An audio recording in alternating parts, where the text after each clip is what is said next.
साथियों नमस्कार। साथियों, वर्ल्ड ऑर्डर तेजी से बदल रहा है। यूएसए, चाइना, रशिया, पाकिस्तान, वैसे वो देश नहीं है कोई, भारत, इन सब जगहों से जो खबरें आ रही हैं उससे ये पता चल रहा है कि दुनिया में अब नए समीकरण बन रहे हैं। पहले मैं आपको दो चार खबरें बताता हूं और फिर गहराई से बताऊंगा कि होने क्या वाला है।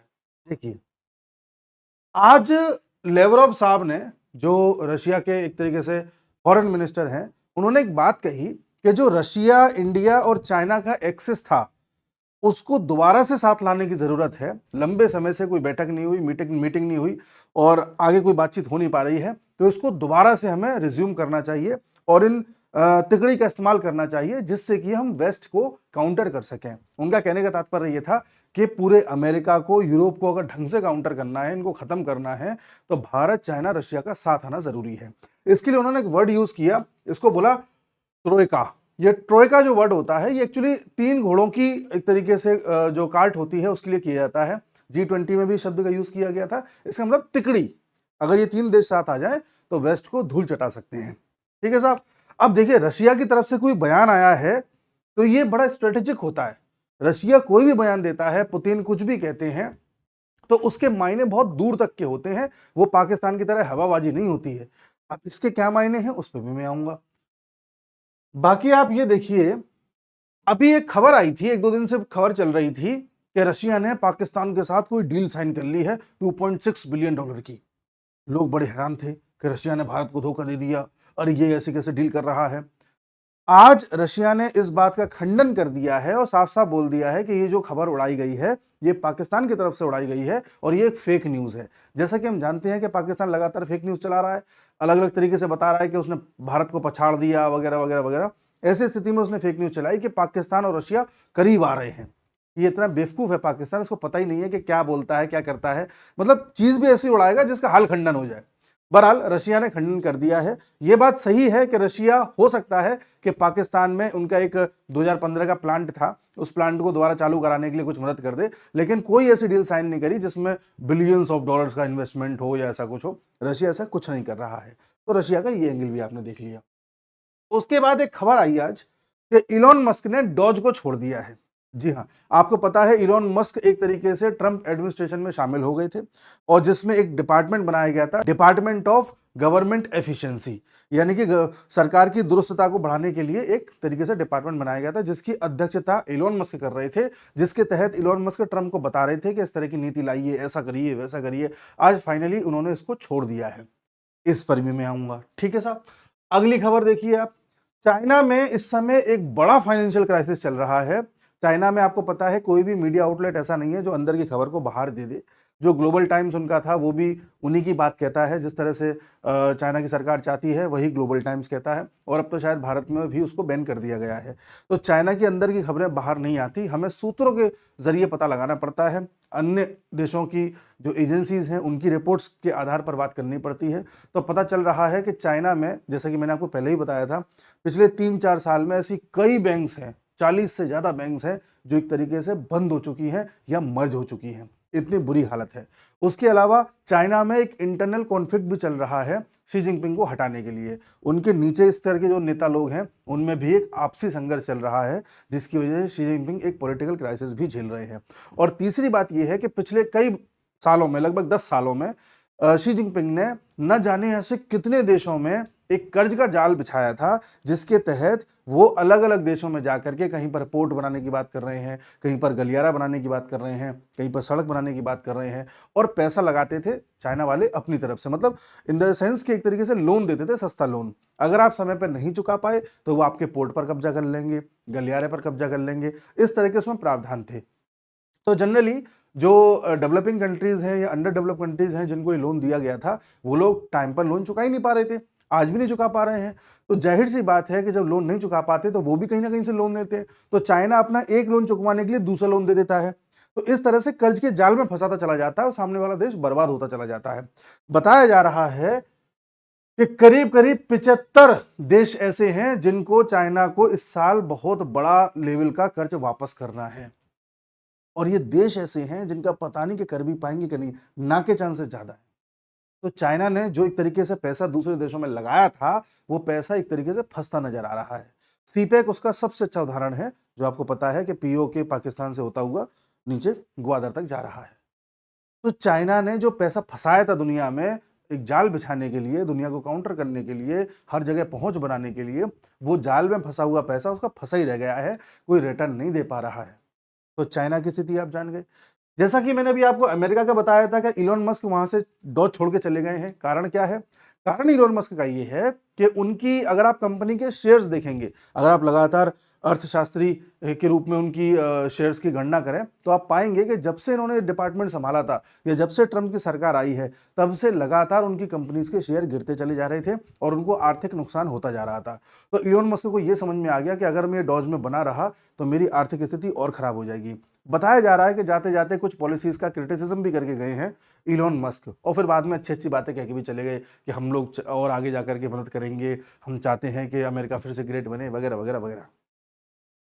कुछ दिन पहले, करीब 2 दिन पहले खबर आई थी, अब ये सच है झूठ है नहीं पता, लेकिन एक खबर आई है, कई अखबारों में छपी है कि जो अमेज़न है वो भी अमेरिका से बाहर अपना जो है एक मेन आउटलेट खोलने की सोच रहा है। मतलब अमेरिका से बाहर निकलने का प्रयास कर रहा है, पूरी तरह से नहीं, बट हाँ एक 60% शेयर उसका वहां से बाहर लाने का प्रयास वो कर रहा है। कारण क्या है? जिस तरह से टैरिफ वॉर ट्रम्प करते रहते हैं दिनों रात, उस वजह से अमेरिका की कई बड़ी कंपनीज ऐसी हैं जिनको इस समय दिक्कतों का सामना करना पड़ रहा है। अब अमेरिका ने या ट्रंप ने तो बोल दिया कि हम चाहते हैं कि चाइना में जितनी भी अमेरिका की कंपनीज हैं सब बाहर आ जाएं और यूएसए में आकर के प्लांट लगाएं, लेकिन ये प्रैक्टिकली पॉसिबल नहीं है। पहली बात तो प्लांट लगाना कोई 10 मिनट का काम तो है नहीं, इसमें कम से कम 10 साल लगेंगे, वहां से पूरा का पूरा उठा करके शिफ्ट करना सारी चीजें। बहुत जल्दी भी करोगे तो कम से कम 4-5 साल लगेंगे, पहला पॉइंट। दूसरा पॉइंट ये है कि चाइना में मान लो एप्पल है, अभी तो खैर एप्पल भारत में बन रहा है, एप्पल का फोन जो कुछ भी है, पहले चाइना में था। तो चाइना में मान लो एप्पल का फोन बन रहा है, तो एप्पल का फोन चाइना में बनता है चाइना की लेबर के द्वारा, चाइना के लॉज के अकॉर्डिंग और चाइना के वहां के लोकल एडमिनिस्ट्रेशन की देखरेख में, उन नियम कायदे कानून के हिसाब से। तो वहां पर वो सस्ता पड़ता है। अगर सेम यूनिट को आप अगर अमेरिका में लगा दोगे तो अमेरिका डेमोक्रेसी के नाम पर, ह्यूमन राइट्स के नाम पर ऐसे नियम बना के बैठा हुआ है कि आप वहां पर किसी को भी एक लिमिट से ज्यादा काम नहीं करा सकते, इतनी छुट्टी देनी ही पड़ेगी, इतना वेतन देना ही पड़ेगा, इतने सख्त लेवल लॉज हैं कि वो जो एक फोन बनाने की कीमत है अमेरिका में बहुत ज्यादा आ जाती है, जो कि चाइना में नहीं आती। चाइना तो लोगों को ऐसे यूज करता है जैसे जानवरों को यूज कर रहा है। क्या 12-12 घंटे काम करा रहा है, 16-16 घंटे काम करा रहा है, कम पैसे में काम करा रहा है, छुट्टियां नहीं दे रहा है। तो ऐसी स्थिति में लागत कम होती है तो चीज कंपेरेटिवली सस्ती हो जाती है, तो ज्यादा बिकती भी है। अब अगर अमेरिका में बनेगी तो ज्यादा बिकेगी भी नहीं, महंगी हो जाएगी। तो इस डर से भी कंपनियां अमेरिका में जाना नहीं चाह रही, और जो हैं भी वो भी कैसे भी करके निकलना चाह रही हैं, क्योंकि ट्रंप इस तरह के नियम कायदे कानून लेकर के आ रहे हैं कि सब उसमें घुटन महसूस कर रहे हैं। अमेज़न की मैं एक बात आपको और बता दूं, अमेज़न के जो जेफ बेजोस हैं, उनके ऐसे कई न्यूज़पेपर्स में या न्यूज़ का एजेंसीज में इन्वेस्टमेंट लगा रखा है, उन्होंने पैसे लगा रखे हैं जो एक ज़माने में सरकार का मुखपत्र के रूप में काम करते थे। कहीं ना कहीं जेफ बेजोस या अमेज़न वाले जो मालिक हैं वो डेमोक्रेट्स के साथ ज़्यादा अच्छे से काम कर पाते हैं, रिपब्लिकन के साथ नहीं कर पाते हैं। तो उनका एक अपना भी एक कारण है। उसके अलावा तो धीरे धीरे आप क्या देख रहे हैं, अमेरिका में जो ये टैरिफ वॉर या ट्रेड वॉर का जो सीन इन्होंने क्रिएट किया है, इस सीन की वजह से अमेरिका धीरे धीरे फाइनेंशियल क्राइसिस की ओर बढ़ रहा है। अब साहब इसमें दूसरा पहलू देखिए, ट्रंप एक फिराक में है कि आने वाले समय में वो बिटकॉइन का चलन ज्यादा तेज करना चाहते हैं। ट्रंप के ही जो बेटे हैं उन्होंने बिटकॉइन में पाकिस्तान में इन्वेस्टमेंट किया हुआ है, और ये इन्वेस्टमेंट की जो डील है पूरी पाकिस्तान के साथ, ये पहलगाम की घटना से 1 हफ्ते पहले हुई है। और जब पहलगाम हो गया उसके 2 दिन बाद जो उन्होंने इन्वेस्टमेंट में किया था उसके प्राइसेस 60% बढ़ गए थे।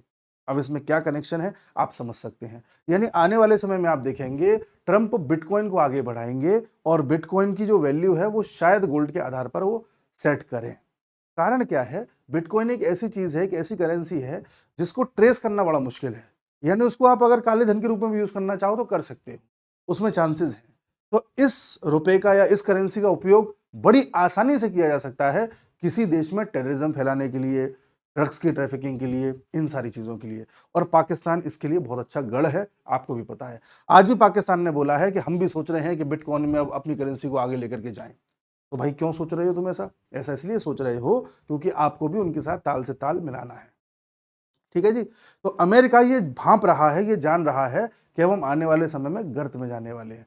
चाइना ऑलरेडी फाइनेंशियल क्राइसिस झेल रहा है। ऐसी स्थिति में अगर आप देखें कायदे से, अमेरिका चाइना को हराने में लगा हुआ है, चाइना अमेरिका को हराने में लगा हुआ है, दोनों आपस में लड़ रहे हैं कि दुनिया में किसकी सप्लाई चेन चलेगी। और ऐसी स्थिति में आगे निकल करके कौन आ गया है? भारत। जी, आप याद करिए, जब पाकिस्तान के साथ 3-4 दिन का वो जो वॉर था वो खत्म हुआ था और एकदम से सीज फायर हुआ, तो हम सब लोगों ने बताया कि भाई ठीक हुआ, चलो ठीक है, पीओके नहीं आया, बाद में आएगा, देखा जाएगा, लेकिन जो हुआ वो सही हुआ। तो कई लोगों ने क्रिटिसाइज किया कि आप जबरदस्ती सरकार का साथ दे रहे हो, जबरदस्ती सरकार का साथ दे रहे हो। लेकिन आप सोचिए, उस वक्त अगर हम उस युद्ध में पड़ जाते, लंबा खींचते उसको, तो लंबा खींचने में एक रिपोर्ट के अनुसार ये बताया गया है कि वो 3 दिन की लड़ाई में भारत के करीब करीब 15,000 करोड़ रुपए खर्च हुए हैं। 10 से 15,000 करोड़, इतना महंगा होता है युद्ध। तो लंबा खिंचता है तो हमारा कितना नुकसान होता, और ये जो इन्वेस्टमेंट भारत में एक के बाद एक आ रहा है वो कितना खतरे में पड़ता। और इससे सबसे ज्यादा फायदा किसको होता? चाइना को होता। वो चाहता था हम युद्ध में फंसे। यूएसए को भी होता, वो भी चाहता कि युद्ध में फंसे, वो चाहता है कि डिमांड क्रिएट हो, फिर हम हथियार भेजें। तो भारत ने क्या किया, 3 दिन का एक ताबड़तोड़ ऑपरेशन करके पूरी दुनिया को अपनी डिफेंस इंडस्ट्री हमने दिखा दी कि देखो भाई इतनी हमारी अच्छी एफिशिएंसी है, तो हम पर उसके भी ऑर्डर आ रहे हैं। और एकदम से हम रुक गए और पाकिस्तान को ऐसा झापड़ मार के आए हैं, उसकी उस जगह पे हिट किया है जिसकी वो गीदड़ भभकी देता था, कि अब पाकिस्तान भी समझ नहीं पा रहा कि इसका काउंटर कैसे करें। पाकिस्तान के साथ साथ चाइना भी डर गया है कि भाई यार भारत की कैपेबिलिटी बहुत तगड़ी है, हम क्या ही करेंगे। तो सीन ये बन रहा है, जो मैं ओवरऑल बताना चाह रहा हूं वो ये कि सब ये जान गए हैं कि भारत इस समय बड़ी ताकत के साथ आगे बढ़ रहा है। भारत ताकत के साथ आगे क्यों बढ़ रहा है? क्योंकि भारत एक अपने आप में मार्केट भी है। दुनिया का हर देश ये चाहता है कि भारत का मार्केट उसे मिल जाए, चाहे यूरोपीय यूनियन हो, चाहे अमेरिका हो, चाहे रशिया हो, चाहे चाइना हो। क्योंकि भारत में अगर एक बार पहुंच बन गई तो सीधे 100 करोड़ 150 करोड़ लोगों तक सीधे पहुंच बनती है। अब 150 करोड़ लोग तो हर चीज नहीं खरीदते, लेकिन 100 करोड़ मान के चलो, तो 100 करोड़ लोगों तक पहुंच बनती है। इस मार्केट को हर कोई प्राप्त करना चाहता है। दुनिया में अमेरिका बड़ा बना, ये चाइना बड़ा बना, तो ये बने कैसे बड़े बने? इन्होंने माल बनाया, प्रोडक्ट बनाया और फिर उसको बेचा। अगर नहीं बिक रहा तो उसे जबरदस्ती बिकवाया किसी भी तरह से। तो हमेशा चीजें, देश बड़े बनते हैं, एक बनाने वाला हो, एक खरीदने वाला हो। भारत के पास ये दोनों ही विशेषताएं हैं। हम बनाना भी जानते हैं और हम, अगर हमसे कोई खरीदेगा नहीं, हम खुद ही कंज्यूम कर लेंगे। हम इतनी अच्छी खासी जनसंख्या है। तो ये खतरा दुनिया को सता रहा है। दूसरी बात यह है कि सबको यह भी पता है कि भारत जिस दिन 7 या 8 ट्रिलियन डॉलर की इकोनॉमी बन गया, 7 या 8, ये बन जाएगा भारत 2032-33 के आसपास। जिस दिन भारत 7 या 8 की बन गया, उस दिन के बाद से भारत को रोकना बिल्कुल नामुमकिन है, क्योंकि फिर हम एक स्वचालित इंजन की तरह हो जाएंगे। अभी क्या है कि हमें बाहर की चीजों पर डिपेंड करना पड़ रहा है। हमें दवाइयों का कच्चा माल चाइना से मंगाना पड़ता है, हमें सेमीकंडक्टर मंगाने पड़ते हैं, हमें और चिप्स मंगानी पड़ती हैं जो मोबाइल फोन इन सब में यूज़ होती हैं। हमें इसके अलावा भी आप देखो तो अभी न्यूक्लियर एनर्जी के लिए भी यूरेनियम वगैरह डील वगैरह बाहर से करनी पड़ रही है। मतलब बहुत सारी चीज़ों में हम आज भी बाहर के देशों पर निर्भर करते हैं। 2032-33 तक अगर हम 7 से 8 ट्रिलियन डॉलर तक पहुंच गए, तो इसका मतलब ये है कि अब हम उस स्थिति में आ गए हैं कि हमारे पास खुद का सब कुछ है। ठीक है, और फिर इंजन एक बार हमारे स्टार्ट हो गया तो फिर रुकेगा नहीं, फिर वो कहाँ जाके रुकेगा कोई इसका अंदाजा नहीं लगा सकता। इसलिए आप इस बात का बिल्कुल ध्यान रखना कि अमेरिका आपका दोस्त नहीं बन सकता, आपका मतलब भारत का। अमेरिका, चाइना कभी भी भारत के हितैषी नहीं हो सकते। ये हर हाल में ये चाहेंगे कि भारत कहीं ना कहीं अटके, कहीं ना कहीं फंसे, क्योंकि इनको भारत का पोटेंशियल पता है। आप कहोगे आप ये सब कहानी बता रहे हैं, मतलब हो क्या रहा है, कुछ कुछ वो बताइए ना। तो साहब इसका जो मर्म है वो मैं अगर बताऊं, तो इस समय भारत ये जानता है कि उसको उड़ना है, और दूसरा देश भारत के बाद जो जानता है वो है रशिया। जी, इसलिए रशिया कह रहा है, अच्छा रशिया ने चाइना को इंक्लूड किया वो इसलिए क्योंकि रशिया को भी चाइना की जरूरत है। रशिया चाइना को छोड़ना चाह रहा है। ठीक है, अभी चाइना को भारत की भी बहुत जरूरत है। चाइना को भारत की जरूरत है, अपनी फंस जाएगा चाइना। तो एक तरीके से रशिया चाइना दोनों को भारत की जरूरत है, और दोनों ये जानते हैं कि भारत भी यूएसए से जान छुड़ाना चाह रहा है। तो ऐसी स्थिति में जो आरआईसी नाम का संगठन है उसको रिवाइव किया जाए। आरआईसी यानी कि रशिया इंडिया चाइना नाम का एक ये जो 3 देशों का समूह है, इसकी शुरुआत हुई थी 1998 में, रशिया के प्राइम मिनिस्टर ने करी थी। उसके बाद से लगातार हम 3 देशों की बैठक होती रही। बताते हैं कि अब तक लगभग 17 से 18 बार बैठक हो भी चुकी है। जब अमेरिका को लगा कहीं ये 3 देश आपस में साथ ना आ जाएं, तो ऐसी स्थिति में अमेरिका ने भी काउंटर करने के लिए भारत पर अलग अलग प्रकार के दबाव बनाए, लालच दिए, सारी चीजें करी। न्यूक्लियर डील उनमें से एक है जो ओबामा ने और मनमोहन सिंह जी ने करी थी। तो साहब अब उस आरआईसी को काउंटर करने के लिए अमेरिका जापान के साथ मिलकर के लेके आया क्वाड, 4 देशों का समूह, जिसमें अमेरिका है, भारत है, ऑस्ट्रेलिया है, जापान है। वो भी फ्लॉप हो गया अमेरिका का, वो चल ही नहीं पाया। अमेरिका बार बार कोशिश करता रहा कि भारत इसको एक तरीके से मिलिट्री अलायंस बना ले, नाटो की तरह बना ले। भारत वो कभी करेगा नहीं, क्योंकि अगर भारत उसे नाटो की तरह मिलिट्री अलायंस बनाने पर राजी हो गया तो कल को तो अमेरिका भारत से कह देगा कि अरे भाई भारत, तुम एक काम करो, तुम तो हमारे उस ग्रुप का सदस्य हो, तुम जरा चाइना को अड़काने के लिए अपने 2 शिप यहां ले जाओ। अब हमको ले जाना पड़ेगा क्योंकि हम उस ग्रुप का सदस्य हैं, तो हम उस चक्कर में पड़ना नहीं चाहते हैं। ठीक है साहब, इसलिए अब अमेरिका का क्वाड तो बेकार है, वो तो कुछ काम का है नहीं, उसमें कुछ आज तक मीटिंग भी 2-4 बार हुई है, उसका कोई निष्कर्ष नहीं निकला है। अब रशिया समझ रहा है कि हमें किस तरीके से चलना है। ठीक है साहब, इसलिए रशिया हर मामले में आपने देखा होगा भारत के साथ खड़ा हो जाता है। कैसे? अब S-400 है, बताया जा रहा है कि जो S-500 है वो रशिया और भारत दोनों मिलकर बनाएंगे। ब्रह्मोस रशिया भारत दोनों ने मिलकर बनाई है। Su-57 जो 5वीं पीढ़ी का विमान है, रशिया ने भारत से कहा कि हम आपको इसकी टेक्नोलॉजी भी ट्रांसफर कर देंगे। तो रशिया इतना मेहरबान क्यों है? क्योंकि रशिया को पता है कि आने वाले समय में पोटेंशियल किसके पास रहेगा। ठीक है साहब, इसलिए अब हर कोई इस फिराक में है कि कैसे भी करके अमेरिका की जो ये गुंडागिर्दी है इसे खत्म किया जाए।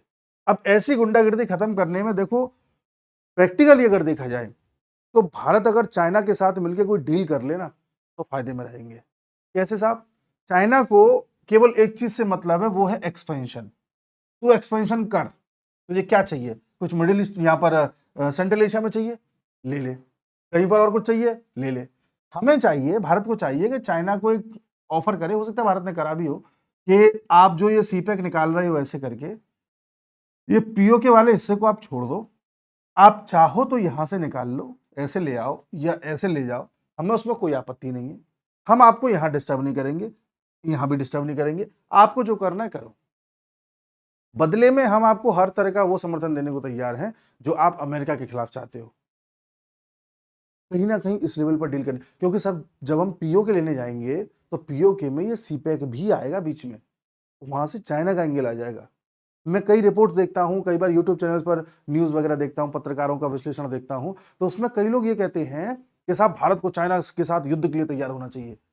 युद्ध के लिए तैयार नहीं, हम तैयार हैं, नो डाउट, वो हमारी कैपेबिलिटीज हैं, उसमें कोई शक नहीं है, लेकिन युद्ध के बारे में सोच के नहीं चलना चाहिए। हम चाइना से युद्ध करेंगे, उसमें हम और पीछे चले जाएंगे, भले ही जीत जाए युद्ध को। हमें चाइना के साथ प्यार से काम निकलवाना चाहिए। ऐसी स्थिति में जहां चाइना को हमारी जरूरत है, हमें डील करनी चाहिए। चाइना ठीक है, तुम ये चाहते हो कि तुम्हारे इस प्रोडक्ट पर हम कुछ टैरिफ कम ज्यादा कर दें, ठीक है कर देंगे, लेकिन तुम ये अपना गलियारा यहाँ से शिफ्ट करो। तो ये आरआईसी की जो मांग है रशिया ने करी है, ये एक बड़ा अस्त्र साबित हो सकती है यूएसए को काउंटर करने के लिए। बट हाँ, इसमें यूएसए को भी हल्के में नहीं लेना है, क्योंकि फिर वो भी अपनी जो शातिरता है उसको दिखाएगा किसी ना किसी तरह से। तो खेल ये होने वाला है आने वाले समय में। दूसरी चीज मैं आपको और बताता हूं, क्या इस देखो, रशिया और चाइना, इन दोनों देशों को आप देखोगे, ये दोनों ही देश कम्युनिस्ट कंट्री हैं और अपने आप को बंद कर रखा है। बंद का मतलब ये अमेरिका के साथ इनका कोई सोशल मीडिया हो, अखबार हो, या कोई भी तरह का एक्सचेंज हो, कल्चरल एक्सचेंज हो, वो होने नहीं दे रहे ये लोग। यही कारण है कि इनके यहाँ जैसा इनकी संस्कृति थी, कल्चर था, वॉट एवर, वो आज भी वैसा ही बना हुआ है। हमने क्या किया, हम इस वेस्ट के प्रभाव में आ गए। इसकी वजह से इस वेस्ट ने पता है कितना बड़ा खेल किया हमारे साथ। हमारे यहाँ पहले इन्होंने डिमांड क्रिएट करी, डिमांड क्रिएट करवा के फिर प्रोडक्ट बेचा है। डिमांड क्या है हमारी साहब? इन्होंने हमारी जो पहले जॉइंट फैमिलीज होती थी उसको न्यूक्लियर करवा दिया, अलग अलग करवा दिया। कैसे साहब? अरे तुम लोग कहाँ गांव में पड़े हुए हो, देखो शहर में आओ, शहर की लाइफ कितनी अच्छी होती है, देखो ऊंची ऊंची बिल्डिंग है, बड़ी बड़ी गाड़ियां हैं, ये है वो है। हमारे यहाँ पर कंपनीज ला करके, हमारे यहाँ पर इस तरह का माहौल बना करके, एक सूट बूट वाली जिंदगी दिखा करके हमारे गांव को खींच करके शहर में ले आई। गांव में जहां एक जमीन या एक खेत किसी के पास है बड़ा सा, तो उसमें 3-4 परिवारों का एक संयुक्त परिवार रह करके अपना गुजारा कर लेता था, खुशी से रहता था, कोई डिप्रेशन नहीं होता था, कोई गोली नहीं खानी पड़ती थी, कोई एक्स्ट्रा खर्चा नहीं था, अपनी ज़िंदगी मस्त कटती थी। आज शहर में लाकर के तुमने क्या कर दिया, पहले जो वो 3 परिवार एक घर में सोते थे, आज वो शहर में दिल्ली में आकर के 3 परिवार 3 घरों में सो रहे हैं, फिर उनके बच्चे बड़े हो गए, वो 3 घर की बजाय 9 घर हो गए। तो जितने ज़्यादा घर होंगे, उतना पैसा।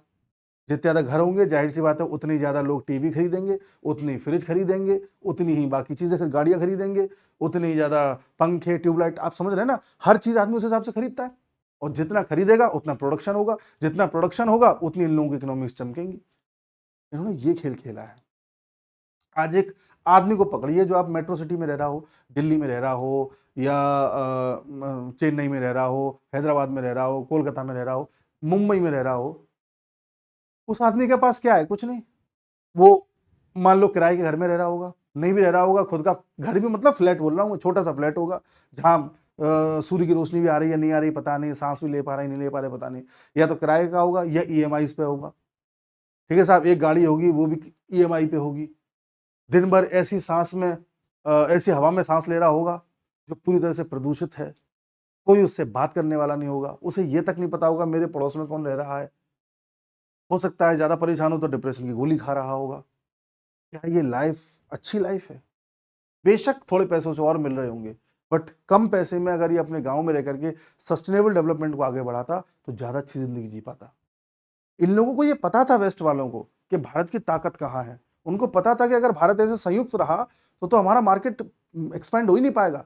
मार्केट फैलाना है तो इनकी ज़िंदगी बदलो, ज़िंदगी बदलनी है तो इनको सपने दिखाओ अच्छे-अच्छे से। सपने दिखेंगे फिर ये खींचे चले आएँगे, खींचे चले आएँगे और जब आएँगे, रहेंगे, ज़्यादा चीज़ें बढ़ेंगी, तो फिर समस्याएँ भी उस हिसाब से बढ़ेंगी। समस्याएँ बढ़ेंगी फिर उसके समाधान के रूप में चीज़ें बेचेंगे हम। आपकी हवा खराब है, आप साँस नहीं ले पा रहे हैं, प्रदूषित है, ठीक है, एयर प्यूरीफायर लगा लीजिए। लो साहब अब उसका कॉस्ट। अच्छा आपको गर्मी लग रही है, पेड़ नहीं है आपके आस-पास, ठीक है, एसी लगा लीजिए। अब एसी का कॉस्ट। ऐसे वेस्ट पूरी तरह से डेवलप हुआ है, हमें बेच-बेच के। अब क्या हो रहा है, हम डी-डॉलराइज़ेशन की ओर जा रहे हैं। ये अमेरिका भाँप रहा है।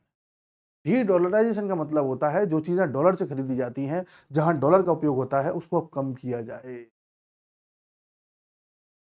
समझ रहे हैं आप? और डी-डॉलराइज़ेशन सिर्फ़ केवल डॉलर को कम कर देने से नहीं होगा, हमें अपनी संस्कृति की ओर लौटना होगा, तब डी-डॉलराइज़ेशन होगा। ऐसे तो आप कभी जान नहीं छुड़ा पाओगे उनसे। आपको अपने यहाँ पर अपने तरीके से ऐसी चीज़ें सोचनी पड़ेंगी जो आपके अनुकूल हों, इनके अनुकूल नहीं। अगर आपको लगता है कि कॉटन का कपड़ा पहन के आपको आराम मिल रहा है, तो कॉटन का कपड़ा पहनो, ज़बरदस्ती कोट मत ला दो क्योंकि उन्होंने लाद रखा है। आप समझ रहे हैं?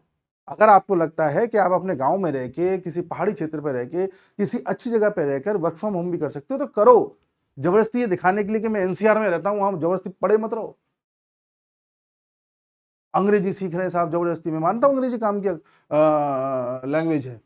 लेकिन यू नो आप समझ रहे हैं ना? अगर हम अपने बेसिक्स की तरफ लौटेंगे, तब हम डी-डॉलराइज़ेशन ज़्यादा अच्छे से कर पाएँगे। हमारी आधी से ज़्यादा समस्याएँ ही खत्म हो जाएँगी अगर हम अपने बेसिक्स की तरफ लौट आएँ। एक गाँव में देखो सस्टेनेबल डेवलपमेंट सबसे ज़्यादा होता है। कोई चीज़ वेस्ट नहीं जाने देते वो लोग। कोई भी हो, पहनने की हो, खाने की हो, इस्तेमाल करने की हो, डिब्बा हो, बर्तन हो, कुछ भी हो, कुछ वेस्ट नहीं जाता। शहर वाले क्या करते हैं, ज़रा सा खाया फिर फेंक दिया। यहाँ से हमारी इकोनॉमी बूस्ट होगी। कॉटेज इंडस्ट्री जो गांधी जी कहते थे। 4 लोग मिलकर के एक छोटी-सी यूनिट खोल लो, गेहूँ बेचने के बजाय उस गेहूँ का आटा बनाओ, आटे को पैक करो, पैक करके तब उसे बेचो, ज़्यादा पैसे आएँगे। आप अकेले पे पैसा नहीं खोलने का, 4, 5, 10 लोग मिलके खोल लो। लो साहब, कोऑपरेटिव मॉडल हो गया, सहकारी मॉडल। तो अब मैं क्या कह रहा हूँ कि आने वाले समय में धीरे-धीरे भारत यहीं बढ़ रहा है, इसी क्षेत्र में। भारत को मोदी जी जो इसका राष्ट्रीय एक तरीके से पुनर्जागरण कर रहे हैं ना, लोगों की चेतना जगा रहे हैं, संस्कृति की ओर लेके जा रहे हैं, लोगों को सिखा रहे हैं कि भाई दीज़ आर आवर रूट्स, हमें अपनी जड़ों से ऐसे जुड़ना है। ये सब इसलिए सिंबॉलिक नहीं है ये। ये इसलिए क्योंकि एक तरीके से जब आप ऐसे हो जाओगे, तो अपने आप डी-डॉलराइज़ेशन हो जाएगा। अमेरिका और जो वेस्ट तुक्के में उठ गए ना हम सबको लूट करके, वो ऐसे बैठेंगे अब। इसके लिए ज़रूरी है कि भारत जिस तरह से बढ़ रहा है और तेजी से बढ़ता रहे, रशिया का साथ मिल रहा है, लेता रहे। कुछ जगहों पर चाइना से भी डील करे, और ये शायद रशिया भी सोच रहा है। रशिया ने जो दांव खेला, मैंने आपको सबसे पहली खबर जो बताई थी, मैंने कहा था बाद में बताऊंगा, रशिया ने जो दांव खेला है कि आओ तीनों सब साथ आते हैं, वो दांव का मतलब यही है। आज हम जो एजुकेशन प्राप्त कर रहे हैं, उस एजुकेशन का क्या मतलब है? और हमारी गुरुकुल व्यवस्था को आप देखिए, धीरे धीरे वो व्यवस्था भी आएगी, वो व्यवस्था भी आएगी, तब हम वेस्ट को पूरी तरह से नेग्लेक्ट कर देंगे, हट, तब वो एक्सपोज होगा। ये पूरी कहानी है साहब। तो रशिया ये जान रहा है कि भारत का पोटेंशियल क्या है, और भारत के प्रधानमंत्री धीरे धीरे धीरे धीरे लोगों का पुनर्जागरण कर रहे हैं, सांस्कृतिक जागरण कर रहे हैं। अंदर ही अंदर सफाई अभियान भी चल रहा है। 30 दिन के अंदर अंदर सभी बांग्लादेशियों को पहचानो, निकालो। मैंने पॉलिटिकल अफेयर्स इनसाइट्स पर वीडियो बना के डाला है, बताया है कि यूपी में जो नेपाल बॉर्डर है, यूपी का नेपाल बॉर्डर, वहां पर पिछले कुछ सालों में लगातार ऐसे स्थल बनाए जा रहे थे, मस्जिदें, ईदगाहें, मदरसे, जहां पर विशेष समुदाय के लोगों को ला करके जबरदस्ती भरा जा रहा था, और वहां पर विशेष प्रकार की लोगों में एक चेतना जगाई जा रही थी। क्यों साहब? इल्लीगल लोग ज्यादातर वहां पर थे। तो एक बड़ी साजिश का एक यहाँ पर था इनका। तो उसको भी अब योगी जी ने क्या किया, बुलडोजर से सब चीजें टूट रही हैं, एक के बाद एक के बाद एक। ये जो झुंड बना करके रह करके, पॉकेट्स बना करके फिर दंगे करने की जो आदत है, इसको भी न्यूट्रलाइज किया जा रहा है यूपी में योगी जी द्वारा। अमित शाह ने बीड़ा उठा रखा है कि देश भर के बांग्लादेशियों को छांटूंगा। मोदी जी ने बीड़ा उठा रखा है कि डिफेंस को इतना मजबूत कर दूंगा कि पाकिस्तान को तो पीट दिया है, अब धीरे धीरे इनके सपोर्टर्स को भी जो है एक्सपोज करना है। चीजें लगी हुई हैं, तब देश का पुनर्जागरण होना है। तो ये पूरे वीडियो का जो मर्म है वो ये है कि डी डॉलराइजेशन साथ साथ चल रहा है, सांस्कृतिक पुनर्जागरण साथ साथ चल रहा है, और आत्मनिर्भर भारत बनता जा रहा है, जिसमें भारत के साथ साथ अगर रशिया अच्छे से जुड़ के आता है तो और ज्यादा अच्छा हो जाएगा, और चाइना कुछ पॉइंट्स पर डील कर लेता है तो ये एक ऐसी तिगड़ी बन सकती है जिसमें हम पूरे के पूरे वेस्ट को धूल चटा सकते हैं। ये पूरा क्रक्स है। मिलते अगले वीडियो में। नमस्कार।